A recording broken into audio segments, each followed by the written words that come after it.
자, 2020년 올해와 2021년 내년 정도를 기점으로 해서 서울은 이제 질해가 될 겁니다. 질해가 된다는 건 뭐죠? 이제 더 이상 상승은 하지 못하고 앞으로 이제 내려갈 일밖에 없다라는 거죠. 매물이 자, 지금 이제 초유의 관심사죠. 과연 서울 아파트 가격이 어떻게 될까요? 지금까지 2013년 말 2014년 초에 바닥을 찍고 지금 14, 15, 16, 17, 18, 19, 20년 거의 지금 7년째 상승을 해오고 있는데요. 앞으로 과연 어떻게 될까요? 그래서 사실 2017년, 18년만 하더라도 서울을 비롯한 수도권의 입주 물량이 좀 많았었습니다. 그래서 그 당시에는 어떤 뉴스가 있었냐면 입주 폭탄이 입주 물량이 많이 오니까 입주 물량이 후폭풍이 좀 지나가고 입주 물량이 좀 줄어들고 사는 게 좋겠다라는 그런 의견들이 꽤 있었는데 사실 지나놓고 보니까 그러한 많은 입주 물량에도 불구하고 수도권 아파트 시장이 지속적으로 계속 상승을 해서 굉장히 아마 패닉에 빠지신 분들이 아주 많을 겁니다. 그리고 그러한 패닉에 빠져서 도저히 못 견디다 지금이라도 안 사면 도저히 못 살 것 같은 그런 공포심에 휘말려서 패닉 바잉을 아마 하신 분들이 굉장히 많았을 거고요. 실제로 패닉 바잉을 하신 분들이 아주 많았다는 것이 데이터로 전부 다 확인이 됩니다. 그래서 오늘 초유의 관심사 서울 아파트 가격이 어떻게 될지 여기에 대한 부분들을 다양한 데이터에 근거로 해서 제가 객관적으로 말씀을 좀 드리도록 하겠고요. 그리고 마지막 부분에는 그러면 혹시라도 지금 시점에서 내 집 마련을 하기에 유망한 지역들이 있는지 그래서 그 지역들에 대한 부분도 간단하게 말씀을 좀 올리도록 하겠습니다. 통화량 대비한 주택의 시가총액이 이렇게 역사적으로 봤을 때 낮은 수준인가? 네, 일단 데이터상으로 봤을 때는 이게 맞는 데이터고요. 그래서 시중에 지금 돈이 풀려도 너무너무 많이 풀려 있다. 물론 이런 아까도 제가 좀 전에 말씀드렸지만 이 유동성이 건강한 유동성이 아니고 그리고 이 유동성이 꼭 부동산 시장으로 온다라는 것도 장담할 수 없고요. 또 부동산에 미치는 영향이 통화량만 있는 것은 아니기 때문에 이것만 가지고 전적으로 판단하시면 안 되겠지만 일단 사람으로 따지면 성격 데이터 정도로 놓고 보면 어찌됐건 부동산의 영향을 통화량이 굉장히 많이 주는데 통화량 대비해서는 지금 오히려 저평가 구간에 있다. 그래서 통화량만 놓고 보면 아직도 아파트 가격이 올라갈 수 있는 이런 여지가 꽤 있을 수 있다라는 말씀을 제가 드리겠습니다. 자, 지금부터는 이제 좀 방금 전에 좀 좋은 좀 희망적인 얘기를 제가 좀 했다라면 지금부터는 조금 진지한 좀 약간은 좀 낙관적이지 못한 그런 데이터를 제가 좀 보여드리도록 하겠습니다. 자, 지금 이제 요 데이터는 뭐냐면 위에 이제 파란색은 사람들의 평균 소득 데이터입니다. 그래서 사람들이 소득이 지금 늘고 있는지 줄고 있는지를 보여주는 데이터예요. 그래서 보시는 것처럼 파란색이 계속 지속적으로 증가를 하고 있죠. 즉 사람들의 소득이 지속적으로 지금 증가를 하고 있습니다. 그리고 아시겠지만 대부분의 사람들은 내 소득을 기반으로 해서 재산 형성을 하고 그리고 이것들을 기반으로 해서 부동산을 살지 말지를 결정하기 때문에 사람들의 소득이 어떻게 움직이고 있는가를 파악하는 것이 부동산 가격의 전체적인 큰 흐름을 파악을 하는데 굉장히 중요한 데이터라고 생각을 합니다. 자, 여기 이제 그래서 일단 사람들의 소득은 계속 늘고 있는데 그 밑에 보시면 그게 이제 처분 가능 소득이라고 해서 우리가 4대 보험료나 뭐 이거 떼고 실제 내 통장에 꽂히는 돈 있죠. 그게 바로 처분 가능 소득입니다. 자, 그런데 우리가 보통 연봉이 1억이라고 하면 실제로 1년 동안 내 통장에 꽂히는 돈은 1억이 아니라 7천만 원이 안 되잖아요. 그래서 연봉이 1억이면 그게 소득이 1억인 거고 근데 실제 내 통장에 꽂히는 돈 그래서 실제 내 소득이 바로 이 처분 가능 소득입니다. 자, 그런데 이 처분 가능 소득 데이터를 보시면 2016년, 17년부터 정체 계속 보시는 것처럼 거의 오르지를 못하고 계속 정체가 되고 있습니다. 그러니까 지금 소득은 늘었는데 실제 내 통장에 꽂히는 소득은 지금 정체되어 있다는 거죠. 왜 그러냐? 왜 그런지를 보니까 지금 그만큼 세금을 많이 떼고 있기 때문에 그런 거고요. 그래서 원래는 83% 2000년대 초중반만 하더라도 내 소득의 17% 정도가 평균 세금이었습니다. 그리고 83%는 제 통장에 꽂혔어요. 근데 지금은 내 통장의 78% 즉 지금은 22% 정도가 그냥 제가 만져보지도 못하고 그냥 국가에서 이렇게 가져가는 세금인 거죠. 그리고 차트에서 보시는 것처럼 저 분홍색 선이 얼마나 세금으로 많이 뛰어가는 비율을 보여주는 건데 2017년부터 지금 세금으로 뛰어가는 비중이 급격하게 올라가니까 세후 내 통장에 꽂히는 돈의 비율이 굉장히 많이 줄어드는 것을 확인할 수 있고요. 그래서 지금 사람들의 소득이 실제 소득, 그러니까 소득은 늘지만 실제 소득이 지금 줄어들고 있습니다. 그리고 이러한 부분들은 부동산 시장에 좋은 영향보다는 안 좋은 영향을 미칠 가능성이 많은 거죠. 그리고 아까의 통화량에는 뭐냐면 그 통화량에는 개인의 통화량이 아니라 기업들의 통화량이 굉장히 많이 포함이 되어 있는 거예요. 그렇기 때문에 어떤 시중의 유동성만 가지고 판단을 하시면 안 되고 실제로 부동산의 실수요인 개인들의 이런 상황이 어떤지를 데이터로 좀 파악을 하셔야 되고요. 자, 그다음에 지금 한국의 유동성도 굉장히 많이 늘어나고 있지만 그 유동성이 이면에는 또 뭐가 있냐면요. 세계 지금 최악의 가계 부채 비율이 있습니다. 자, 지금 한국은 GDP 대비, 즉 한국의 본질적인 경제 규모 대비한 지금 가계 부채 비율이요. 97.9%입니다. 지금 거의 전 세계 최악의 수준입니다. 네, 그만큼 지금 뭐예요? 개인들은 가계, 즉 개인들은요. 굉장히 지금 부채가 아주 많은 겁니다. 그리고 늘어나는 속도도 세계 3위고요. 자, 만약에 이거를 그냥 가계 GDP 대비 가계 부채 비율이 아니라 처분 가능 소득 대비 실제로 내 통장에 꽂히는 소득 대비한 이 가계 부채 비율로 따지잖아요. 그러면 지금이 바로 역사상 최고입니다. 즉 지금은 개인은 그 어느 때보다 소득은 늘어나지 못하고 있는데 그 역사상 그 어느 때보다 지금 빚이 부채가 아주 많다라는 거죠. 그리고 여기에 만약에 지금 전세자금 대출 데이터가 제대로 집계가 안 되고 있는데 전세자금 대출까지 만약에 포함을 했다. 그렇다면 지금 140%로 전 세계 최고입니다. 네, 그래서 지금 대한민국의 이런 유동성 뒤에는 뭐가 숨어 있다? 개인들의 엄청난 지금 빚이 숨어 있는 거고 부채가 숨어 있는 거고 그리고 이러한 폭탄은 언제라도 터질 수가 있는 거고 그리고 이런 것들은 부동산 시장에 상당한 악영향을 미칠 수 있을 것 같습니다. 자, 그래서 이러한 여러 가지 일단 시간이 짧기 때문에 한 50분 정도의 시간이 있기 때문에 제가 모든 데이터를 다 설명을 드릴 수는 없지만 제가 일단 결론을 먼저 말씀을 좀 드리도록 하겠습니다. 자, 2020년 올해와 2021년 내년 정도를 기점으로 해서 서울은 이제 질해가 될 겁니다. 질해가 된다는 건 뭐죠?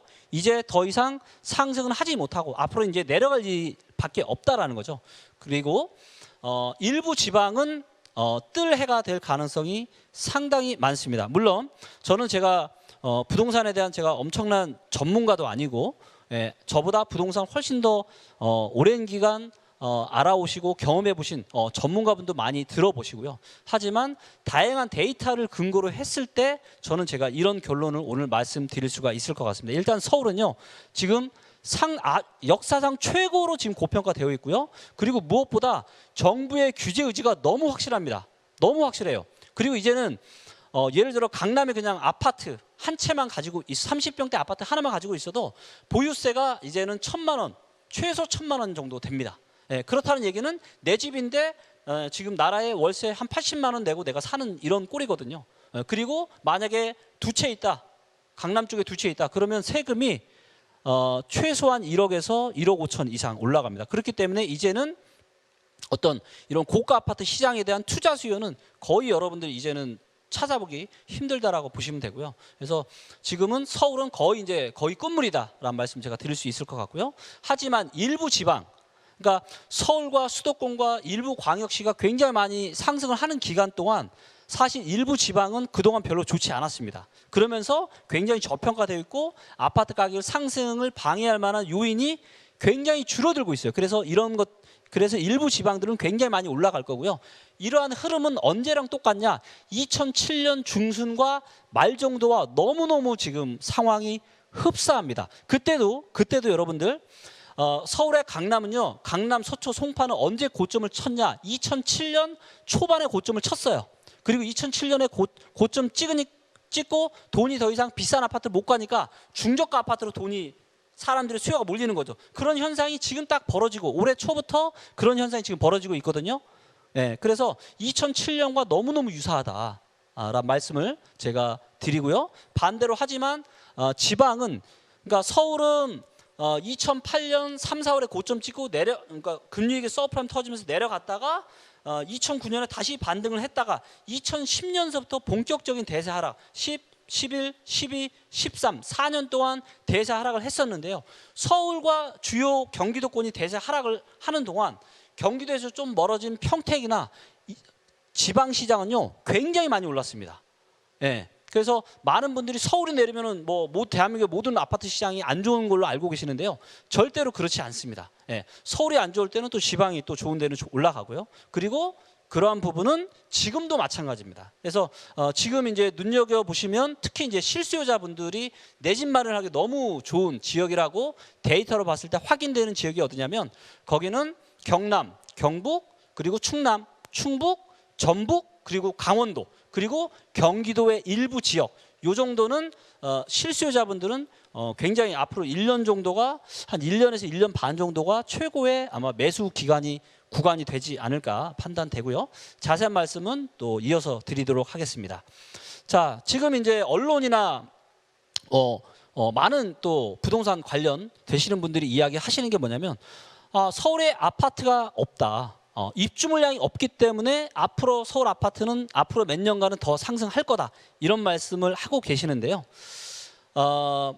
이거는 이제 실제 그러니까 우리가 통상적으로 생각을 해봤을 때 입주 물량이 작으면 그렇죠. 입주 물량이 작으면 당연히 전세가는 올라갈 거고 전세가가 밑에서 떠 받쳐주니까 매매가도 올라갈 수밖에 없는 거 아니냐.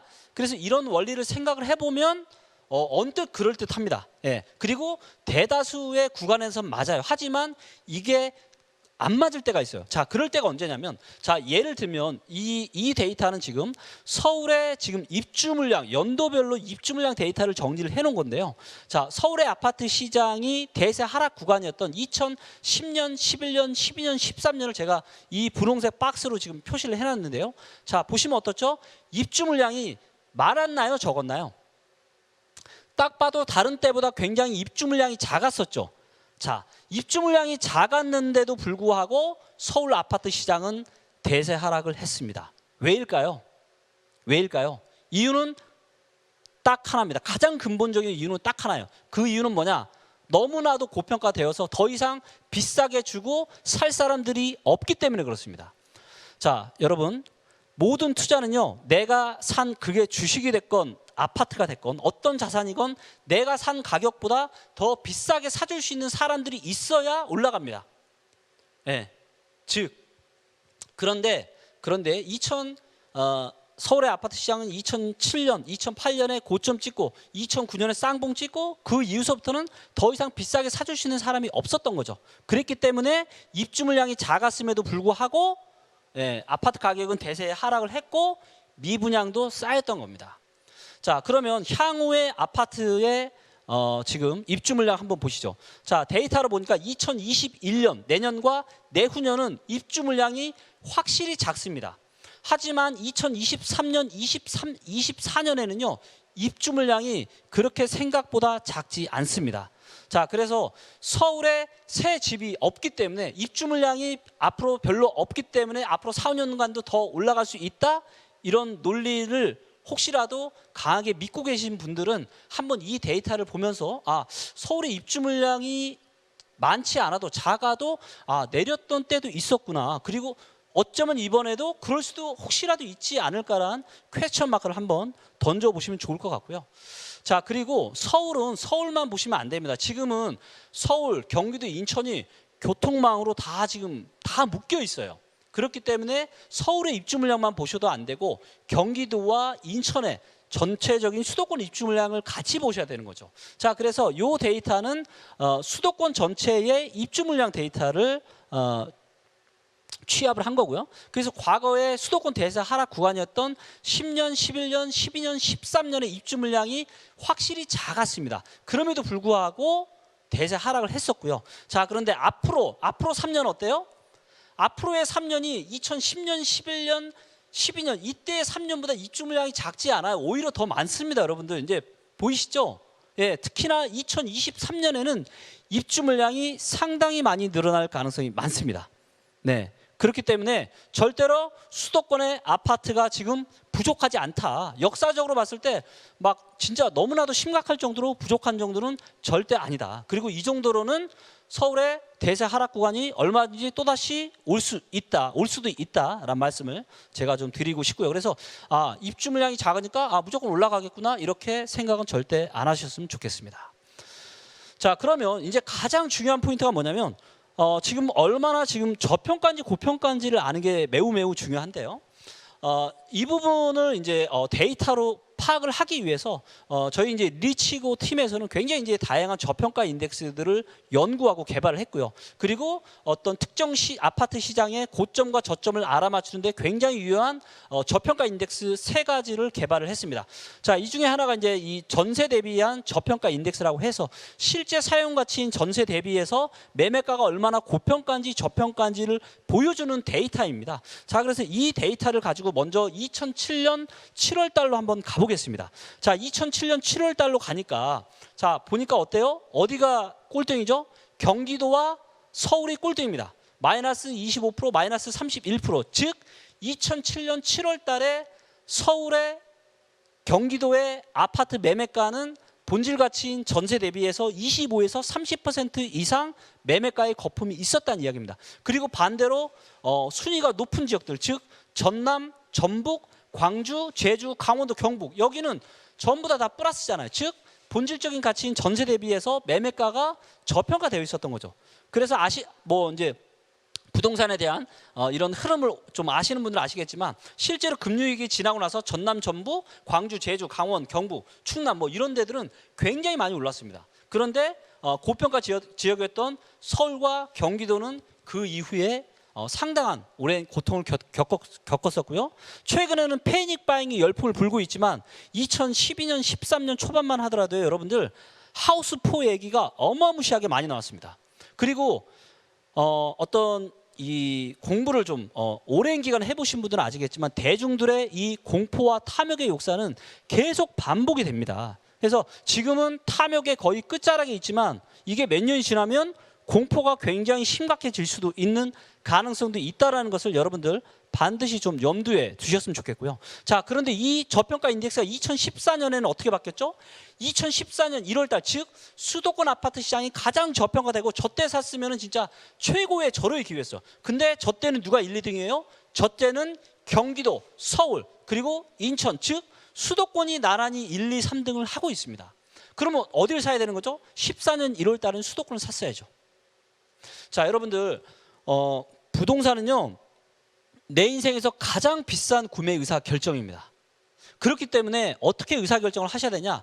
10년에 한 번 정도 있을까 말까 한 절호의 기회에만 하셔야 돼요. 여러분들 자칫 그냥 분위기에 취해서 집값이 너무 많이 올라가니까 여기에 취해서 나도 그냥 거기에 덩달아서 이렇게 의사 결정을 하셨다가는 자칫 굉장히 나중에 후회하실 수 있는 그런 의사 결정을 하실 수 있기 때문에 그래서 10년에 한 번 과연 내가 지금 이 집을 살 때 과연 지금이 10년에 한 번밖에 있을까 말까 한 엄청난 기회인지 아닌지를 반드시 좀 판단을 하시고 하셨으면 좋겠고요. 자, 그렇다면 우리한테 중요한 거는 과거는 필요 없고 오케이 과거 이거 데이터를 알아맞추는 게 중요한 게 아니라 그럼 지금이 어떻냐 지금이. 근데 지금 보니까 꼴등이 누구냐면 지금 서울이 가장 지금 고평가되어 있습니다. 그 다음이 세종이고요. 그래서 지금 서울은 상당히 좀 고평가되어 있다. 이런 말씀을 제가 드릴 수 있을 것 같고요. 자, 단 뭐가 있냐면 자, 우리가 사람에 대한 평가를 할 때도 사람의 성격도 보고 능력도 보고 학벌도 보고 배경도 보고 여러 가지 다 보잖아요. 직업도 보고.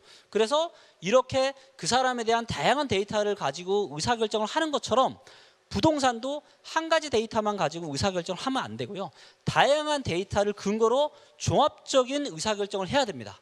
자, 그러면 전세 대비한 저평가 말고 다른 또 저평가 인덱스를 가지고 한번 또 보도록 하겠습니다. 자, 이번에는 서울의 소득 대비한 저평가 인덱스입니다. 그리고 이 소득은 뭘 가지고 만들었냐면 사람들의 그냥 소득이 아니고 처분 가능 소득, 즉 실제 내 통장에 꽂히는 소득을 가지고 만든 데이터고요. 자, 보시면 빨간색일수록 막대 그래프가 높을수록 소득 대비한 서울의 아파트 가격이 고평가, 즉 비싼 거예요. 자, 근데 저 때가 언제가 빨간불이 들어왔냐면 2007년, 2008년에 빨간불이 들어왔었고, 저 때가 사실은 서울의 아파트의 고평가, 저 때가 사실 매도 적기였었죠. 그리고 제일 밑에 있을 때, 즉 소득 대비해서 아파트 가격이 언제가 제일 쌌냐? 보시는 것처럼 가장 밑에 있는 14년, 15년이 저 때가 소득 대비해서 가장 저렴했어요. 그리고 제가 빅데이터 부동산 책 출판할 때인 2018년 초반만 하더라도 아직은 평균 정도였었죠. 자, 그런데 최근의 데이터를 보니까 어떻죠? 최근의 데이터를 보니까 거의 지금 어깨 이상, 거의 지금 머리 꼭대기는 아니지만 지금 어깨 이상까지 왔다. 그래서 KB 지수 데이터를 가지고 저희가 통계청의 소득 데이터를 가지고 이 소득 대비한 저평가, 서울의 아파트 저평가 인덱스를 놓고 봤을 때 지금 서울의 아파트 가격은 분명히 어깨 이상에 있다. 어깨 이상이 있기 때문에 지금 뭐 혹시라도 사셔도 돈을 벌 수 있는 가능성은 있겠지만, 만약에 혹시라도 우리가 집이라는 건 뭐 2년 3년 보고 사시는 게 아니잖아요. 최소한 뭐 4년 5년, 길게는 10년 이상도 바라보고 사는데, 만약에 앞으로 1, 2년은 오르는데 3년 4년째부터 계속 하락하더니 만약에 이 하락 구간이 4년 5년 지속되고 그러면 과연 어떨지, 그런 생각 한 번쯤은 해보시고 의사결정을 하시면 좋을 것 같고요. 자, 그리고 최근에 이제 저희가 이제 올해 오는 9월달에 이제 리치고 이 모바일 서비스 출시를 앞두고 있는데, 이걸 이제 만들면서 알게 된 이제 사실인데, 이 지수가 보니까 이제 한국감정원이나 KB 부동산에서 지수를 발표를 합니다. 지수는 뭐냐면 샘플 데이터를 뽑아서 이걸 가지고 만든 게 이제 이 지수 데이터인데, 근데 이 지수와 실제 어떤 아파트 가격의 괴리가 너무 큰 거예요. 그래서 이거를 데이터로 표현을 드린 게 이 화면입니다. 그래서 요 이제 파란색 선이 KB 지수입니다. 지수 통계예요. 근데 지수 통계를 보니까 2004년부터 2000 최근까지 아파트 가격이 100%, 즉 2배 오른 걸로 지금, 그러니까 10억짜리가 20억 된 걸로 나오는데, 근데 실제 시세 데이터를 가지고 저희가 만들어서 보니까 200%가 넘게 오른 거죠.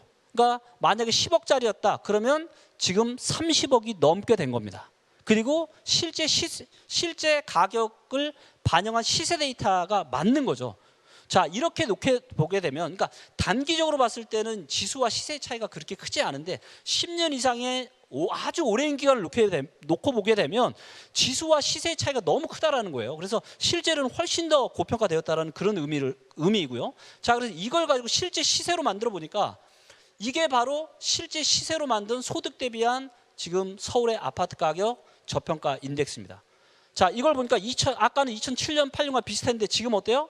이렇게 보니까 어마무시하죠. 네, 지금 여러분 사람들의 처분 소득 대비한 지금 서울 아파트 가격의 실제 가격, 그러니까 지수 통계가 아니라 대부분은 이런 데이터를 이게 개인이 집계를 할 수 없기 때문에 대부분은 지수만 보거든요. 전문가분들도. 근데 실제 아파트 가격을 놓고 보면은 지금 역사상 최고의 버블 구간에 있다. 서울 아파트 가격은. 네, 이런 말씀을 제가 드릴 수 있고요. 자, 이번에는 이제 물가 대비한 저평가 인덱스인데 시간이 많지 않으니까 제가 간략하게만 설명드리면 물가 대비해서도 지금 여전히 역사상 지금 최고로 지금 고평가되어 있습니다. 금융 위기 때보다 지금이 그러니까 물가 상승률이 오르는 속도보다 아파트 가격이 너무 많이 올랐어요. 그래서 그 어느 때보다 지금 물가 대비해서도 지금 아파트 가격이 엄청나게 지금 고평가되어 있는 시기고요. 자, 그리고 또 이제 이런 얘기를 하시는 분들이 있죠. 지금 역사상 최저금리다. 최저금리이기 때문에 대출이자가 너무 싸기 때문에, 그렇기 때문에 집값 상승은 당분간 지속될 수밖에 없다, 이런 얘기를 하시는데요. 근데 사실은 그거는 금리라는 데이터 하나만 놓고 본 겁니다. 아파트 가격이 본질적인 가치 대비해서 얼마나 고평가지 저평가지, 높은지 낮은지는 생각도 안 하고 그냥 금리가 싸니까 사야 된다, 이거는 사실 너무나도 단순한 이런 원리인 거죠. 그래서 금리를 보시면 안 되고, 이 금리와 사람들의 소득과 집값과 여러 가지 데이터가 같이 들어간 게 뭐냐? 그게 바로 이 주택 구매력 인덱스라는 겁니다. 하우징 어포더빌리티 인덱스라고 해서 주택 구매력 지수라는 거고요. 이거는 글로벌하게 어떤 주택 시장의 고평가와 저평가를 평가하는 아주 유용한 데이터고요. 자, 이게 요 막대 그래프가 이 바로 서울의 주택 구매력 지수 데이터인데요. 얘가 밑에 있으면, 즉 빨간색이고 밑에 있으면 고평가입니다. 그러니까 즉 대출 끌어다가 지금 집 사기가 굉장히 부담스럽다라는 거죠. 그 구간이 언제였냐면 2007년과 8년이었습니다. 그리고 집 사기가 언제가 제일 좋았냐? 2004년, 5년, 그리고 2014년, 15년. 15년이 역사상 최고로 지금 높았죠. 즉 그때가 대출 껴서 서울의 아파트 집을 사기에 너무 좋았다는. 왜? 지금보다 주택담보대출 금리는 높았지만 서울의 아파트 가격이 그만큼 저평가되어 있었기 때문에. 그래서 여러 가지 데이터, 뭐 물가 대비한 저평가 인덱스, 전세 대비한 저평가 인덱스, 소득 대비한 저평가, 모든 데이터들이 14, 15년이 서울 아파트를 사기에 너무나도 좋았다는 거 다 공통적으로 이야기를 하고 있고요. 지금은 사상 최저의 금리에도 불구하고 지금 빨간불이 들어와 있죠. 즉 지금은 좀 사기가 좀 부담스럽다, 이런 구간에 있다라고 제가 말씀을 드릴 수 있겠습니다. 자, 그리고 이 거래량 데이터를 또 보는 게 굉장히 중요한데요. 지금 이제 요게 이제 수도권에 지금 최근에 역사상 최고의 거래량이 터졌습니다. 자, 이 거래량 데이터를 보시면 2006년 말, 2007년 초에, 즉 서울 아파트의 고가 아파트가 거의 고점이었던 그 당시에 패닉 바잉이 불어서 거래량이 엄청나게 한번 터졌고요. 그 다음에 서울 아파트 시장이 바닥이었던 14, 15 요때 거래량이 또 한번 세게 한번 터졌고요. 그 다음에 최근에 또 거래량이 엄청난 거래량이 터졌습니다. 자, 거래량이 터졌다는 얘기는 무슨 얘기냐면요, 손바뀜이 일어났다는 거예요. 손바뀜. 누군가는 팔고 누군가는 샀겠죠. 자, 2007년, 2006년 말에 누군 사고 누군 팔았을까요? 아마도 저때 파신 분들은 아마 굉장한 고수였을 겁니다. 왜? 그때가 거의 고점이었기 때문에. 그리고 14, 15년은 과연 누가 샀을까요? 일반인들이 샀을까요? 고수가 샀을까요? 당연히 고수가 샀겠죠. 자, 최근에 저렇게 엄청나게 터진 거래량, 누군가는 여러분들, 누군가는 우리 신문에 나오죠. 패닉 바잉. 누가 패닉 바잉 했겠어요? 몇 년 동안 서울의 입주 물량, 뭐 입주 폭탄이, 뭐 17, 18년에 입주 물량 많이 들어오고 뭐 경제 안 좋으니까 무서워서 못 샀던 분들이 그럼에도 불구하고 계속 올라가니까 도저히 못 견디다가 영끌해서 신용대출 끌어다가 이런저런 대출 끌어다 지금 산 거잖아요. 예. 그래서 대중들이 지금 이렇게 패닉 바잉을 한 거고요. 근데 대중들은 패닉 바잉을 했는데 이 대중들한테 이 물량을 누가 떠넘겼냐라는 거죠. 제가 보기에 이렇게 최근에 파신 분들은 아마도 일반인들보다는 선수에 가깝지 않을까. 네, 그래서 과거의 거래량 데이터로 놓고 보면 부동산 시장의 호황은 지금 대략적으로 한 1년에서 1.5년 정도 남았다. 그게 지금 내년 중순에서 내년 연말 정도 되는 거죠. 그래서 아마도 이 정도 지금까지가 거의 마지막 상승의 흐름이 아닐까, 이렇게 판단이 좀 되고요. 자, 그다음에 이제 이 임대주택 부메랑 효과가 나타날 수 있다. 라는 말씀을 좀 드리고 싶은데, 사실 최근에 이제 아파트 가격이 너무 많이 올라도 사실 너무 많이 올랐는데 거기에는 되게 여러 가지 이유들이 있지만 그 중에 하나가 뭐냐면 이 임대주택 이것 때문에 매물이 잠겼던 거죠. 매물이 없으니까 그냥 계속 올랐던 거죠.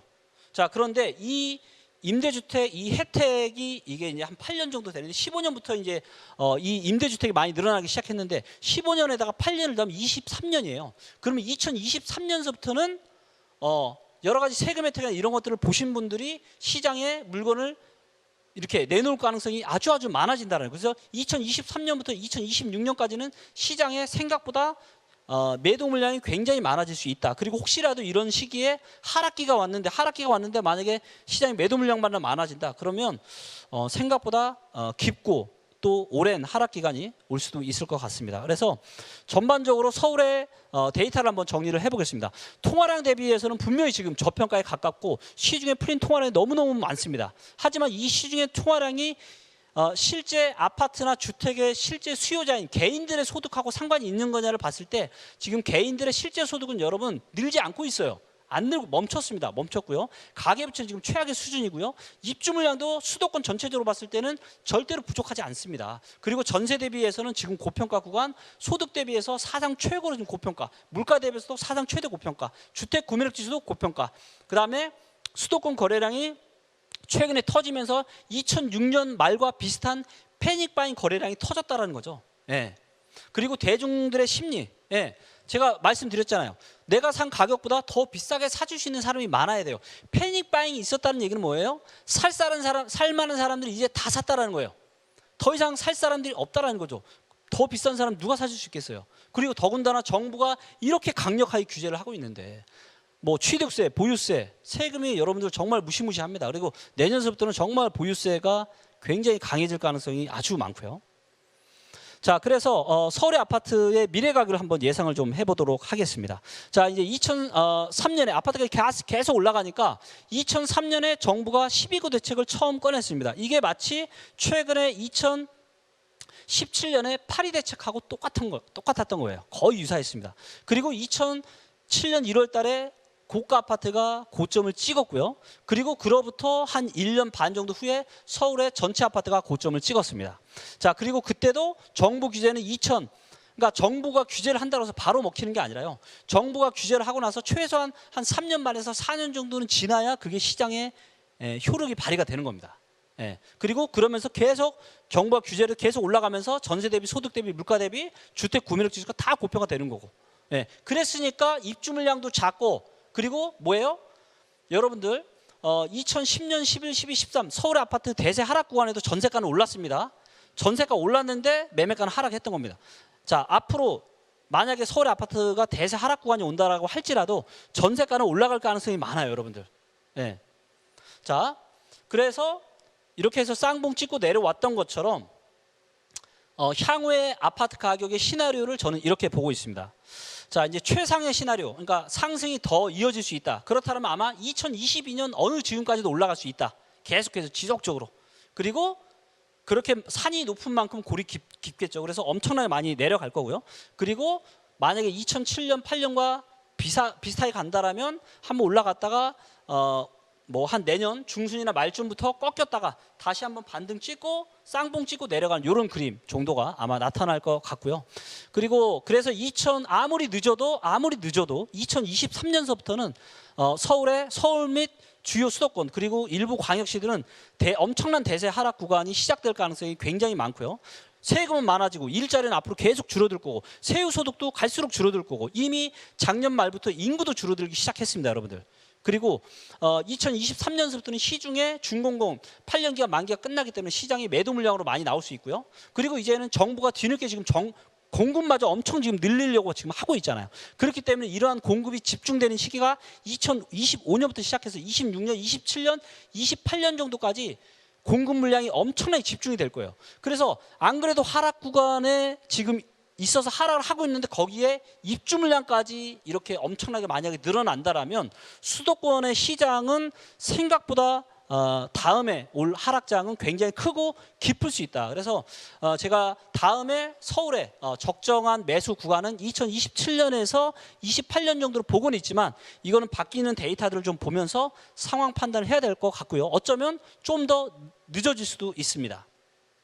자, 그렇다면 앞으로 좋아질 때는 어디냐? 앞으로 좋아질 때는 자, 저평가되어 있고 미분양은 줄고 입주 물량도 줄어들고 근데 일자리는 늘어나는 지역들이에요. 근데 여기에 있습니다. 어디에? 충남, 충북, 전북, 강원, 경남, 경북, 경기 일부 이 7군데 지역 중에서 저평가되어 있고 미분양이 계속해서 줄어들고 입주 물량도 줄어들고 일자리는 근데 증가하는 지역이 여러분들 데이터로 보면 있습니다. 그래서 그런 지역들은 반드시 실수요자분들은 꼭 내 집 마련하시면 좋을 것 같고요. 자, 부동산에 대한 의사결정은 인생을 바꿀 만큼 큰 결정입니다. 그렇기 때문에 10년에 한 번밖에 있을까 말까 한 절호의 기회에 하셔야 되는 거고요. 그래서 잘못된 투자를 잘하는 것보다 훨씬 더 중요한 건 뭐냐면요. 잘못된 투자 의사결정을 하지 않는 거예요. 자, 그러면 잘못된 투자 의사결정이 뭐냐? 저평가될 때 즉 2014, 15년에 사지는 못하더라도 최소한 그럴 때는 팔지는 말아야 되는 거죠. 그리고 고평가될 때 팔지는 못하더라도 사지는 말아야 된다는 거죠. 그런 시기가 2007년, 8년 서울로 따지면 지금 내년. 그래서 지금 서울을 사시는 거는 이거는 잘못된 의사결정에 상당히 가까울 수 있다라는 것을 제가 데이터로 말씀을 좀 드렸고요.